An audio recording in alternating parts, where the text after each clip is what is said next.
Ya adik-adik, baik. Di sini untuk mata kuliah teknik penulisan dakwah, maka saya akan menjelaskan tentang materi hari ini yaitu teknik menulis dakwah. Jadi, bagaimana tata cara kita agar tulisan dakwah kita itu bisa sesuai dengan ketentuan yang ada dan bisa berbobot. Nah, ada beberapa tahapan yang harus dipersiapkan. Yang pertama yaitu cara menangkap ide. Tentunya sebuah tulisan, baik itu tulisan dakwah maupun tulisan karya ilmiah ataupun skripsi, akan pasti dimulai dengan bagaimana cara kita menemukan ide. Nah, untuk cara-cara atau trik untuk menangkap ide itu yang pertama. Kemanapun kita pergi, sebaiknya kita membawa alat tulis. Tapi karena sekarang sudah ada kecanggihan zaman, jadi sebenarnya di handphone saja sudah cukup. Melalui HP atau handphone itu Android, kita bisa gunakan medianya sebagai mencatat ide-ide yang mungkin kita temukan di perjalanan. Selain itu juga kita harus membawa buku bacaan. Misalnya kalian yang mau pulang kampung nih, pulang kampung ke daerah sana, di daerah Tobelo Merah yang lintas. Sambil menikmati perjalanan selama perjalanan dari Supi ke Tobelo, nah sebaiknya itu membawa buku bacaan sehingga bisa membaca. Atau tidak membawa buku bacaan tapi sekarang bisa mengakses namanya e-book di Google. Nah, jadi dari buku bacaan itu juga kita bisa ada tanggapan-tanggapan atau ide yang akan kita temukan. Contoh ini, misalnya kalian membaca berita tentang corona, kasus corona. Akhirnya kalian membuat penelitian bagaimana model komunikasi pemerintah pusat atau misalnya pemerintah daerah dengan masyarakat terkait informasi tentang penanganan corona. Atau bisa juga kalian buat dari hal kasus itu kalian menemukan ide bagaimana Islam memandang tentang masalah virus corona atau masalah bagaimana ibadah ketika terjadi wabah dan sebagainya. Kemudian yang kedua di sini membuat catatan mengenai hal yang menarik dari peristiwa yang terjadi di sekeliling kita. Catat kata-kata baru yang menarik dan bagaimana cara menggunakannya dalam kalimat. Jika ide semakin banyak dengan sendirinya membutuhkan semakin banyak kata. Jika kata yang kita kuasai semakin banyak akan semakin mudah menyusun kalimat. Dari hal ini, poin kedua ini dapat dikatakan bahwa nah setelah kita mendapatkan ide dari buku bacaan, berarti kita harus catat hal-hal menarik apa saja yang terdapat di dalam kasus yang kita temukan atau peristiwa. Seperti itu. Nah, jadi kita catat kata per katanya, kemudian kita gabungkan. Seperti itu. Jadi misalnya tentang corona, misalnya kalian catat di kalau kalian tidak bawa buku catatan kecil atau blok not kecil, nah kalian bisa catat di HP. Nah, kalian catat di catatan yang ada di aplikasi di HP itu kalian catat kata atau ide apa yang kalian temukan. Misalnya kalian berjalan lagi, kalian menemukan lagi lama-lama bisa menyusun menjadi sebuah kalimat. Selain itu juga hal yang paling sangat mendasar adalah intinya adalah banyak membaca buku bacaan apa saja harus banyak membaca. Jangan hanya pikir bahwa ini satu mazhab saja yang kalian baca, yang kalian anut, tapi semua buku bacaan harus kalian baca. Kemudian yang ketiga, melakukan riset dan wawancara serta diskusi, kemudian hasilnya masukkan ke dalam lembar. Ini kalau misalnya kalian pakai sistemnya kayak buku catatan.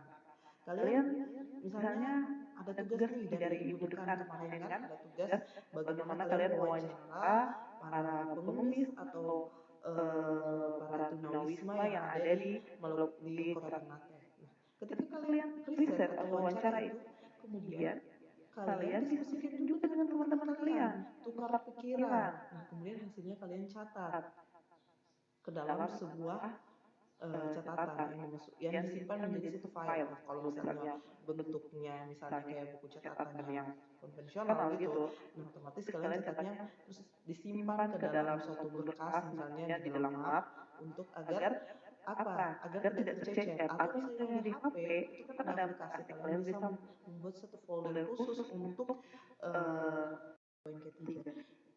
keempat maksudnya, yaitu membiasakan menulis dari hari ke hari. Jadi ketika kalian di suatu tempat misalnya, kalian menemukan sesuatu hal gitu yang menarik gitu, usahakan tulis gitu. Atau misalnya dari yang tema kalian itu, usahakan setiap hari kalian melihatnya, menulis. Ini tips juga ketika kalian melakukan penulisan skripsi. Ini pengalaman ya. Ini pengalaman saya ketika menulis skripsi, tiap hari ada saja yang harus saya tulis gitu. Jangan ditinggalkan atau jangan diabaikan. Misalnya deadline-nya itu masih pekan depan. Kayak tugas ini deadline-nya hari Senin depan. Jangan nanti hari Minggunya baru kalian tulis. Usahakan setiap hari kalian tulis. Jadi ketika nanti menjelang hari Senin depan mengumpulkannya, kalian bisa mengedit kembali atau membaca kembali mana mungkin yang masih belum sesuai. Jadi agar ide itu ada terus di pikiran kita, agar ide itu bisa terbangun, maka usahakan setiap hari kita membiasakan diri untuk menulis. Menulis apa saja? Kalau dulu waktu kecil seringnya menulis diary, maka waktu besar, nah waktu saat besar ini kalian belajar, apalagi jadi mahasiswa, belajar untuk menulis agar nanti memudahkan kalian ketika penulisan skripsi. Kemudian selanjutnya yang kelima, mencatat setiap ide yang datang ke pikiran. Hindari kepercayaan yang terlalu berlebihan pada daya ingatan. Nah, daya ingat kita ini kan terbatas manusia ini. Kadang hari ini kita ingat, besok kita sudah lupa. Atau terkadang misalnya contoh saja, teman kita yang sudah lama sekali kita tidak ketemu. Suatu saat kita ketemu lagi, ngana siapa ya? Kita kenal di muka, tapi lupa nama gitu. Untuk itu, menghindari hal seperti itu, maka ketika ada ide, misalnya kita melihat suatu peristiwa, ada ide yang datang, langsung dicatat, di-save, disimpan. Misalnya kalau hanya ada HP, maka dicatat di aplikasi catatan di bagian note itu disimpan. Atau misalnya ada buku kecil, note kecil, blok note itu, nah dicatat di situ. Untuk apa? Agar nanti bisa diolah. Jangan sampai ini terus pulang ke rumah sudah lupa, akhirnya sudah deh. Tidak. Nah, selanjutnya setelah ide itu kita sudah dapat, maka selanjutnya yaitu teknik memilih topik. Dari ide itu kemudian kita rumuskan menjadi sebuah topik pembahasan. Agar kenapa? Agar tulisan itu tidak kesana kesini gitu, tidak istilahnya ngalor ngidul. Jadi jelas tulisannya tentang apa, maka jelas tulisannya tentang apa. Nah, yang pertama, pemilihan topik sebagai pembatasan dari banyaknya topik yang mungkin kita angkat ke dalam tulisan kita. Karena kita tidak mungkin dapat memasukkan semua topik dalam tulisan kita pada satu waktu. Misalnya nih, sekarang yang lagi heboh sekarang tentang wabah corona. Nah, tidak mungkin kan seorang anak atau mahasiswa komunikasi dan penyiaran Islam menuliskan tentang terkait wabah corona dari segi kesehatan. Itu bukan ranahnya. Jadi misalnya corona itu bagaimana model komunikasi, misalnya model komunikasi dari seorang pemerintah atau pemerintah daerah dengan masyarakatnya tentang informasi tentang corona gitu misalnya, atau bagaimana Islam memandang tentang wabah virus corona, tentang sholat di masjid, seperti itu kajiannya. Nah, kemudian jadi agar topik itu jelas gitu. Kemudian setelah ditentukan topiknya, selanjutnya menguji kembali topik yang dipilih. Apakah topiknya menarik dan bernilai tinggi? Kalau misalnya kita merujuk pada tadi contoh, topiknya tentang tulisan tentang corona. Menarik dan bernilai tinggi tidak? Saat ini kan lagi hampir semua negara lagi concern membahas tentang corona. Berarti tentunya menarik dan bernilai tinggi. Kemudian apakah topik itu sesuai dengan momen? Tentu, kalau misalnya contoh terkait corona, sesuai dengan momen saat ini. Karena hari ini wabah itu sedang menyebar di seluruh dunia. Kemudian, apakah topiknya cocok dan sesuai dengan latar belakang penulis? Nah, lihat lagi, kalau misalnya kalian bahas corona dari segi kesehatan, otomatis tidak sesuai dengan latar belakang kalian sebagai seorang mahasiswa komunikasi penyiaran Islam. Tapi kalau misalnya poin ketiga, keempat maksudnya, yaitu membiasakan menulis dari hari ke hari. Jadi ketika kalian di suatu tempat misalnya, kalian menemukan sesuatu hal gitu yang menarik gitu, usahakan tulis gitu. Atau misalnya dari yang tema kalian itu, usahakan setiap hari kalian melihatnya, menulis. Ini tips juga ketika kalian melakukan penulisan skripsi. Ini pengalaman ya. Ini pengalaman saya ketika menulis skripsi, tiap hari ada saja yang harus saya tulis gitu. Jangan ditinggalkan atau jangan diabaikan. Misalnya deadline-nya itu masih pekan depan. Kayak tugas ini deadline-nya hari Senin depan. Jangan nanti hari Minggunya baru kalian tulis. Usahakan setiap hari kalian tulis. Jadi ketika nanti menjelang hari Senin depan mengumpulkannya, kalian bisa mengedit kembali atau membaca kembali malah mungkin yang masih belum sesuai. Jadi agar ide itu ada terus di pikiran kita, agar ide itu bisa terbangun, maka usahakan setiap hari kita membiasakan diri untuk menulis. Menulis apa saja. Kalau dulu waktu kecil seringnya menulis diary, maka waktu besar, nah waktu saat besar ini kalian belajar, apalagi jadi mahasiswa, belajar untuk menulis agar nanti memudahkan kalian ketika penulisan skripsi. Kemudian selanjutnya yang kelima, mencatat setiap ide yang datang ke pikiran. Hindari kepercayaan yang terlalu berlebihan pada daya ingatan. Nah, daya ingat kita ini kan terbatas manusia ini. Kadang hari ini kita ingat, besok kita sudah lupa. Atau terkadang misalnya contoh saja, teman kita yang sudah lama sekali kita tidak ketemu. Suatu saat kita ketemu lagi kan, nganas apa ya? Kita kenal apa bukan, tapi lupa nama gitu.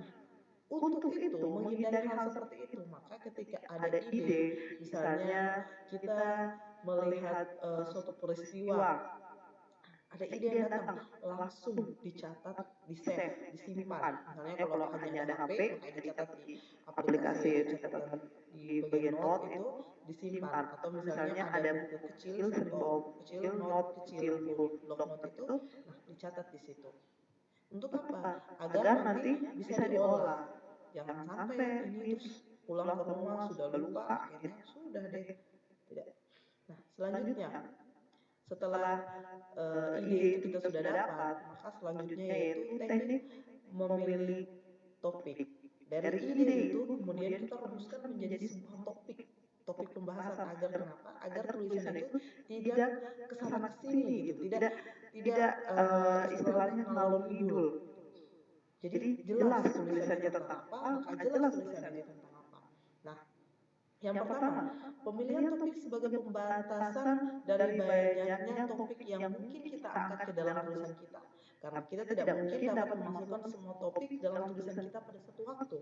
Misalnya nih, sekarang yang lagi heboh sekarang tentang wabah corona. Nah, tidak mungkin kan seorang anak atau mahasiswa komunikasi dan penyiaran Islam menuliskan tentang terkait wabah corona dari segi kesehatan. Itu bukan ranahnya. Jadi misalnya corona itu bagaimana model komunikasi, misalnya model komunikasi dari seorang pemerintah atau pemerintah daerah dengan masyarakatnya tentang informasi tentang corona gitu misalnya, atau bagaimana Islam memandang tentang wabah virus corona, tentang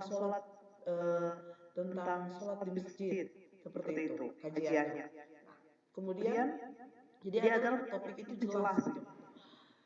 Kemudian setelah ditentukan topiknya, selanjutnya menguji kembali topik yang dipilih. Apakah topiknya menarik dan bernilai tinggi? Kalau misalnya kita merujuk pada tadi contoh, topiknya tentang tulisan tentang corona, menarik dan bernilai tinggi tidak? Saat ini kan lagi hampir semua negara lagi concern membahas tentang corona. Berarti tentunya menarik dan bernilai tinggi. Kemudian apakah topik itu sesuai dengan momen? Tentu, kalau misalnya contoh terkait corona, sesuai dengan momen saat ini. Karena hari ini wabah itu sedang menyebar di seluruh dunia. Kemudian, apakah topiknya cocok dan sesuai dengan latar belakang penulis? Nah, lihat lagi, kalau misalnya kalian bahas corona dari segi kesehatan, otomatis tidak sesuai dengan latar belakang kalian sebagai seorang mahasiswa komunikasi penyiaran Islam. Tapi kalau misalnya topik itu tentang bahwa bagaimana Islam memandang tentang suatu wabah, bagaimana sholat, ketentuan sholat kita suatu wabah, atau model komunikasi itu berarti tentunya sesuai dengan latar belakang dari penulis. Oke, kita selanjutnya ke poin berikutnya, yaitu langkah selanjutnya mengumpulkan bahan-bahan yang sudah ada dan mencari yang belum ada. Ada baiknya melalui literatur maupun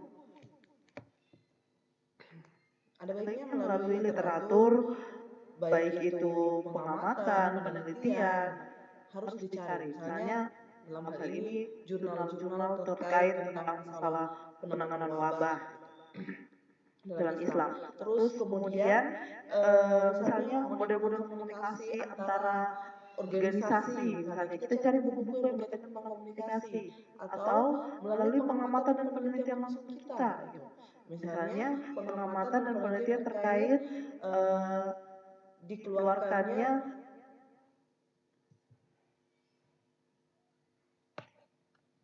kaitan dengan latar belakang penulis sebagai seorang mahasiswa komunikasi dan penyiaran Islam, tentunya akan bukan kerana kesehatan, misalnya lebih ke model komunikasi, misalnya komunikasi antara pemerintah dengan masyarakat, misalnya dalam memberikan informasi terkait corona atau tentang masalah hoax, penyebaran berita hoax terkait banyaknya penyebaran berita hoax terkait masalah corona dan sebagainya. Selanjutnya, langkah selanjutnya adalah mengumpulkan bahan-bahan yang sudah ada dan mencari yang belum ada, baik melalui literatur maupun pengamatan dan penelitian. Nah, di sini kalau misalnya kalian mau tulisan tentang corona, berarti kalian harus mencari jurnal, buku, dan sebagainya yang berkaitan dengan penelitian atau tulisan kalian. Seperti itu. Kemudian, dengan demikian tulisan tersebut akan berbobot. Jadi, jangan berpikir bahwa tulisan dakwah ini berbeda dengan tulisan ketika melakukan penulisan karya ilmiah. Sama saja. Karena tulisan dakwah ini otomatis harus argumentasinya kuat. Misalnya nih, selain dari literatur teori-teori yang telah dikemukakan oleh para ahli, kalian juga harus mengangkat, kalau tulisan dakwah otomatis berarti ada irisannya dengan yang ada terdapat dalam Al-Quran maupun hadis. Misalnya ayat yang menjelaskan terkait tentang komunikasi, ayat yang menjelaskan terkait tentang wabah dan sebagainya. Contohnya. Jadi harus diperkuat dengan data, dalil, argumen, teori, bahkan paradigma, supaya tulisan itu berbobot dan baik masyarakat atau audiens atau pembaca kalian itu bisa paham dengan baik dan bisa percaya bahwa tulisan ini benar-benar karena hasil pengamatan, penelitian maupun hasil kajian. Oke, selanjutnya setelah langkah topik tadi, dalam menentukan topik tadi, kemudian membuat kerangka tulisan. Untuk membuat kerangka tulisan ada beberapa poin juga di sini. Yang pertama, untuk membantu agar pikiran tidak kacau.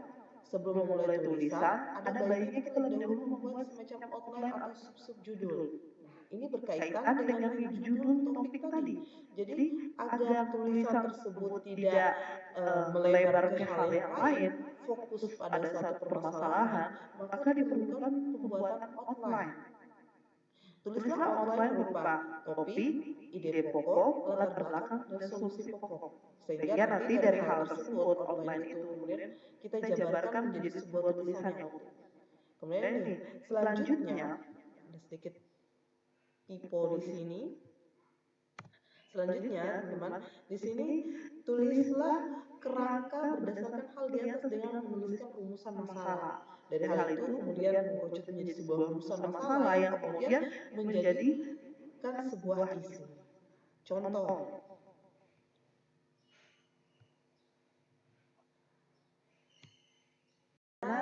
kita membuat sebuah kerangka tulisan atau outline-nya. Pertama, ini topik. Misalnya contohnya di sini, saya punya tulisan ini. Saya punya tulisan yaitu tentang jadilah remaja produktif selama Ramadan. Ini tulisan saya dulu yang dimuat di Maluku Post tahun 2018 ketika bulan suci Ramadan. Nah, outline-nya seperti ini. Pertama, topiknya yang saya angkat itu bagaimana kegiatan produktif selama Ramadan. Kemudian ide pokoknya dari kegiatan produktif selama Ramadan itu apa yang menjadi fokus saya. Nah, solusi menjadikan remaja produktif selama bulan Ramadan. Itu ide pokoknya. Kemudian latar belakang tulisan ini, yang latar belakang saya masalah untuk menulis tulisan ini, yaitu bahwa setiap datangnya bulan suci Ramadan seringkali dimanfaatkan oleh remaja untuk mengadakan kegiatan-kegiatan yang justru tidak mengembangkan produktivitas diri sebagai anak muda atau remaja. Kemudian solusi pokoknya, pengembangan kegiatan yang dapat meningkatkan produktivitas remaja selama Ramadan. Nah, jadi dari hal tersebut, tulisan ini akan memberikan solusi tentang bagaimana kegiatan-kegiatan yang dapat meningkatkan produktivitas dari remaja tersebut. Selanjutnya, dari hal itu, kemudian menjadi sebuah kerangka acuan, yaitu 3 rumusan itu.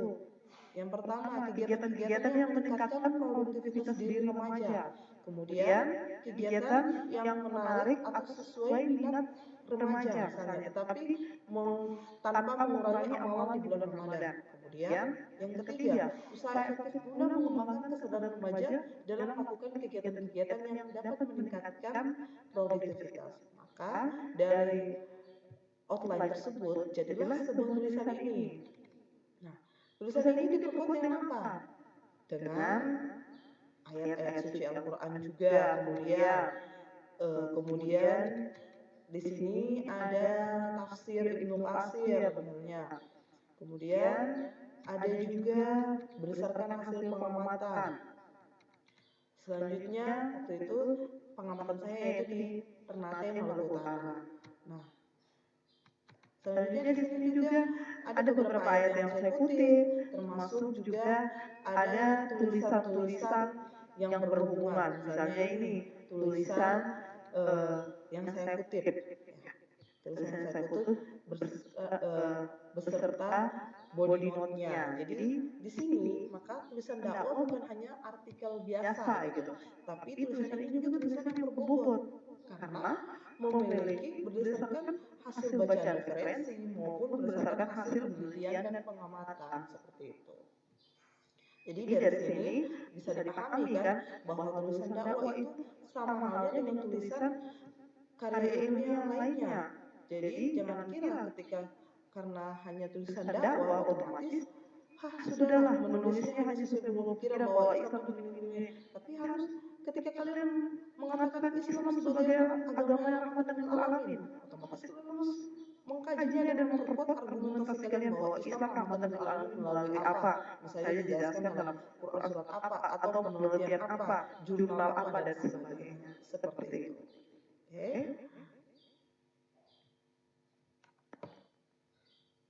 Saya komentari terkait tentang tulisan yang sudah kalian kumpulkan kepada saya. Nah, jadi tugas pekan lalu di pelajaran pekan lalu yaitu saya menyuruh kalian untuk menuliskan tentang sebuah naskah dakwah apa saja temanya. Nah, dengan beberapa ketentuan, termasuk salah satunya harus menyertakan bukti referensi. Nah, di sini misalnya tulisan. Ini tulisan dari salah satu teman kalian. Misalnya nih, tulisan dari salah satu teman kalian. Sudah bagus cara pengutipannya. Nah, cuma sekarang ada beberapa ketentuan yang masih salah. Misalnya nih, kalian mengutip dari tafsir Jalalain. Langsung saja disebutkan tafsir Jalalainnya. Nah, ketika kalian ingin mengutip dengan seperti ini, dengan cara seperti ini atau modelnya body note, otomatis kalian yang disebutkan harusnya hanya nama penulisnya, penulis tafsir Jalalain itu siapa, terus tahun terbitnya dan nomor halaman. Nomor halaman itu tidak perlu menuliskan halaman seperti ini. Jadi langsung saja, misalnya tafsir Jalalain itu ditulis oleh Imam Jalaluddin Al-Mahali dan Imam Jalaluddin Asy-Syaiti. Nah, berarti yang ditulisnya hanya ini saja. Tapi biasa penulisan dalam body note biasanya hanya bagian nama akhir yang dituliskannya. Nama akhirnya. Jadi tulis saja ini Al-Mahali dan Asy-Syaiti, terus 2017 baru angka jadi begini. Al-Mahali dan As-Sayuti 2017 halaman 934. Seperti itu penulisannya. Atau dalam penulisan terkait tentang Al-Quran misalnya, tidak usah kalau dalam formatnya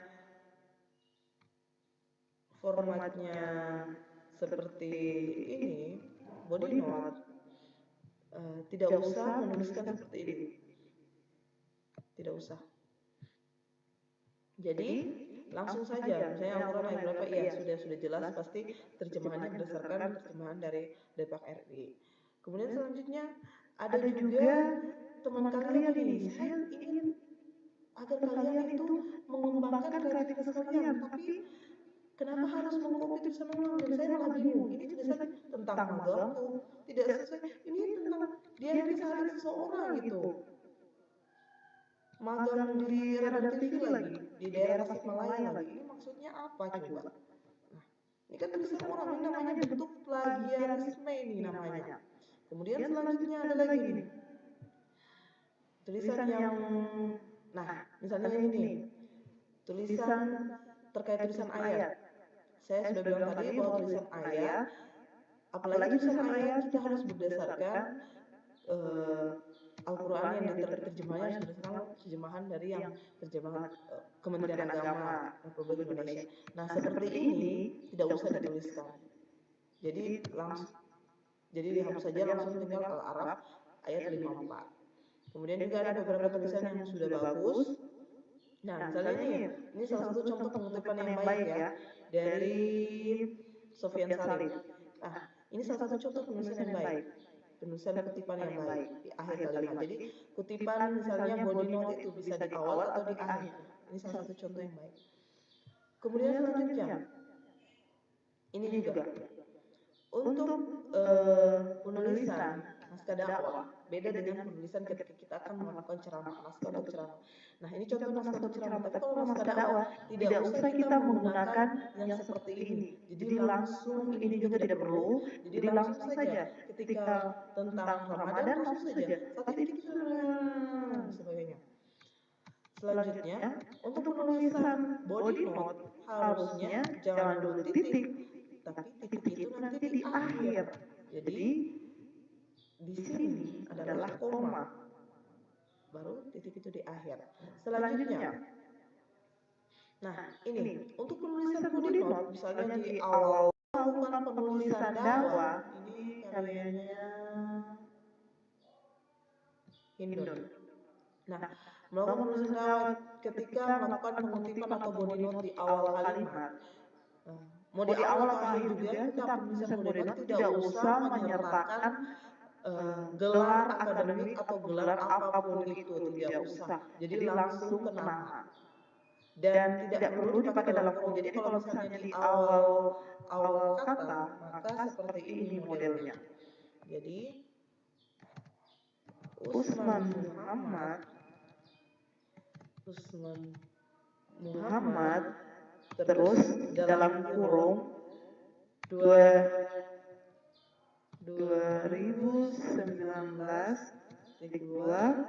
halaman 238. Kemudian mengatakan atau mengungkapkan. Nah, yang sangat berbahaya selanjutnya seperti itu.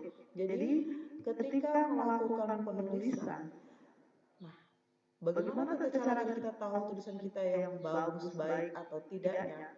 Tentunya kuncinya satu, kita banyak membaca tulisan-tulisan yang sifatnya karya ilmiah.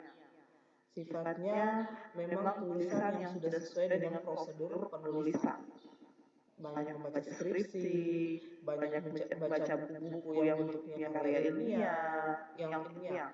Bukan banyak membaca Facebook, cerita orang di Facebook, yang akhirnya tulisan kita tidak ilmiah. Karena kalau dari tulisan ini saja kalian sudah salah, gitu. kalian tidak berlatih dari teknik cara penulisan seperti ini dari awal kalian seperti ini, bagaimana ketika kalian menulis skripsi nanti, kalian pasti lebih dipersulit lagi ketentuan dalam menulis skripsi. Karena menulis skripsi lebih modelnya itu lebih rumit dibandingkan dengan menulis artikel seperti ini. Bentuknya artikel seperti ini. Jadi dari sini kalian sudah harus banyak mengumpulkan buku, harus banyak membaca dan sebagainya agar melatih kalian dalam menulis yang sesuai dengan ilmiah. Seperti itu. Oke? Mungkin sampai di sini saja. Untuk selanjutnya terkait diskusi dan sebagainya, kita akan masuk ke forum di WhatsApp. Demikian, Assalamualaikum warahmatullahi wabarakatuh.